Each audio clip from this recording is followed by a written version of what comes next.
क्या आपने कभी सोचा है कि गीजा के राजसी पिरामिडों के नीचे क्या है? मैं आपको छिपे हुए चेम्बर्स, टनल्स और रहस्यमय पैसेजेस की एक यात्रा पर ले जाने वाला हूं, जिसने सदियों से मानवता को मोहित किया है। चलिए सीधे गीजा के महान पिरामिड, जिसे खुफू का पिरामिड भी कहा जाता है, के बीचों बीच चलते हैं। यह विशाल स्ट्रक्चर सबसे बड़ा और शायद सबसे रहस्यमय है। इसके डिजाइन में कई लेयर्स और चेम्बर्स शामिल हैं, प्रत्येक रहस्य में डूबा हुआ है। सबसे पहले रॉयल चेम्बर है, सबसे ऊपर स्थित। इस कमरे में फैरो का शरीर रखा गया था। फिर क्वींस चेम्बर है, जो किंग्स चेम्बर के नीचे स्थित है। इसका पर्पस अभी भी एक्सपर्ट्स के लिए एक पजल है। इन चेम्बर्स को जोड़ने वाला ग्रैंड गैलरी है, एक लंबा और ऊंचा पैसेज वे जिसका इंट्रिकेट डिजाइन साइंटिस्ट को चकित करता रहता है। लेकिन असली इंट्रिग पिरामिड के नीचे है। कई टनल्स और सीक्रेट पाथवेज हैं जिनका कोई स्पष्ट पर्पस नहीं है। उदाहरण के लिए डाउनवर्ड शाफ्ट्स जमीन में गहराई तक जाते हैं, लेकिन वे कहां ले जाते हैं? और उन हिडन टनल्स का क्या जो बाहर की ओर फैले हुए हैं? अभी तक किसी ने भी उनकी फाइनल डेस्टिनेशन का पता नहीं लगाया है। ये टनल्स क्यों बनाए गए थे? क्या वे ट्रेजर्स को छिपाने के लिए थे, या उन्होंने कोई रिलीजियस पर्पस पूरा किया? ये सवाल आर्कियोलॉजिस्ट्स को रातों को जगाए रखते हैं। टेक्नोलॉजी में हालिया एडवांसमेंट्स ने और भी रहस्यों को उजागर किया है। म्यून रेडियोग्राफी का उपयोग करके साइंटिस्ट ने पिरामिड के अंदर एक विशाल वॉइड की खोज की है, एक बहुत बड़ा हॉल जो सहस्राब्दियों से अनदेखा रहा। ये हिडन वॉइड एंशिएंट ट्रेजर्स या खोए हुए डॉक्यूमेंट्स को रख सकता है। फिर अननोन चेम्बर्स हैं, जिनके यूनिक शेप्स और पोजीशंस हैं, जो बताते हैं कि वे कुछ महत्वपूर्ण छुपा सकते हैं।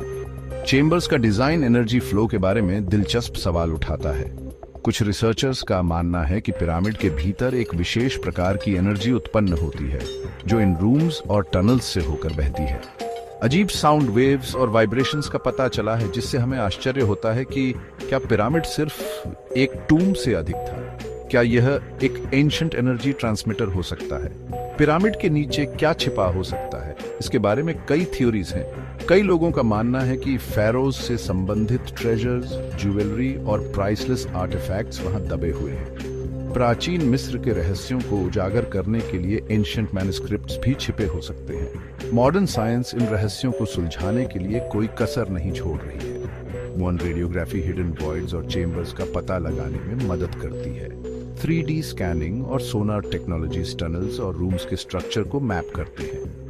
बायोलॉजिकल और केमिकल एनालिसिस पिरामिड के नीचे पाए जाने वाले मटेरियल्स का अध्ययन करके उनके पर्पस को समझते हैं। समय के साथ कई थ्योरीज सामने आई हैं। कुछ का सुझाव है कि इन चेम्बर्स ने रिलीजियस और स्पिरिचुअल फंक्शंस को पूरा किया। दूसरों का मानना है कि वे एस्ट्रोनॉमिकल ऑब्जर्वेशंस के लिए सेलेस्टियल बॉडीज के साथ अलाइंड थे। और फिर कुछ लोग सोचते हैं कि एंशिएंट सिविलाइजेशंस के प्राइसलेस ट्रेजर्स अंदर गहरे छिपे हुए हैं। अंत में पिरामिडों के नीचे के रहस्य अनसुलझे हैं, और साइंटिस्ट्स उन्हें उजागर करने के लिए कटिंग एज टेक्नोलॉजी का उपयोग कर रहे हैं। ये विशाल स्ट्रक्चर्स केवल टूम्स नहीं हैं, बल्कि एंशिएंट सिविलाइजेशंस के गहन ज्ञान और रहस्यों के द्वार हैं। किसी स्पेसिफिक टनल या चेम्बर के बारे में अधिक जानना चाहते हैं? मुझे नीचे कमेंट्स में बताएं। अगली बार तक पास्ट के रहस्यों की खोज करते रहें।